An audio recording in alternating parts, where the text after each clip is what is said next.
The Alhambra is a sight to behold. Perched high above the city of Granada, Spain, this palace fortress is a testament to the artistry and sophistication of the Moorish civilization. Its name, derived from the Arabic Alcala Alhambra, the Red Castle, evokes the warm hues of its sun-baked walls.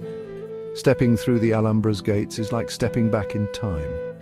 You are greeted by a labyrinthine complex of courtyards, palaces and gardens. Intricate carvings, colourful tiles and the soothing sounds of water fountains create a sensory feast.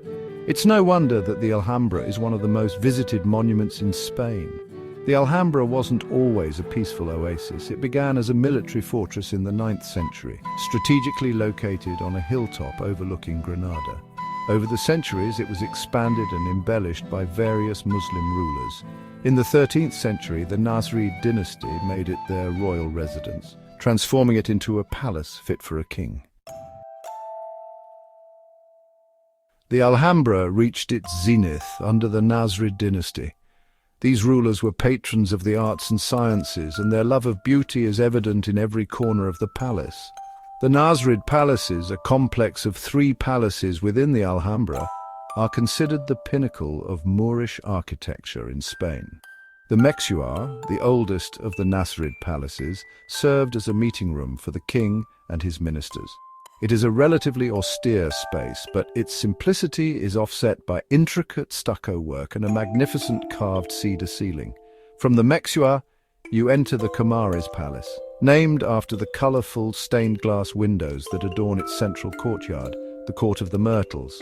The Court of the Myrtles is a masterpiece of Islamic garden design. The rectangular pool reflects the surrounding architecture, creating a sense of peace and tranquility. At one end of the courtyard stands the Comares Tower, which housed the Sultan's private chambers. This tower offers stunning views of the city of Granada and the surrounding mountains.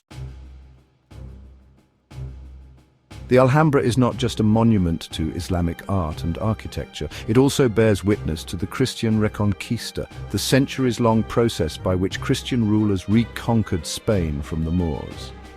In 1492, the last Muslim ruler of Granada, Boabdil, surrendered the Alhambra to the Catholic monarchs, Ferdinand and Isabella. The Catholic monarchs were impressed by the beauty of the Alhambra, and they chose to preserve much of it. However, they also made some changes to reflect their own faith and power. They built a church, Santa Maria de la Alhambra, on the site of the Alhambra's main mosque. In the 16th century, Emperor Charles V, grandson of Ferdinand and Isabella, decided to build his own palace within the Alhambra complex. The Palace of Charles V is a stark contrast to the surrounding Moorish architecture. It is a massive, square building in the Renaissance style, designed by the architect Pedro Machuca. The Alhambra has endured its share of challenges over the centuries. It was neglected in the 18th century and used as barracks by Napoleon's troops in the 19th century. However, it was rediscovered by Romantic travelers in the 19th century, and restoration efforts began in earnest in the 20th century. Today, the Alhambra is a UNESCO World Heritage Site and one of the most popular tourist destinations in Spain. Its gardens, courtyards and fountains offer a welcome respite from the hustle and bustle of modern life.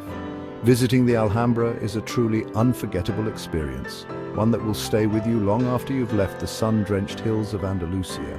The Alhambra is more than just a collection of beautiful buildings. It is a symbol of the rich and complex history of Spain, a place where different cultures and religions have left their mark. It is a reminder that even in the midst of conflict and conquest, beauty can endure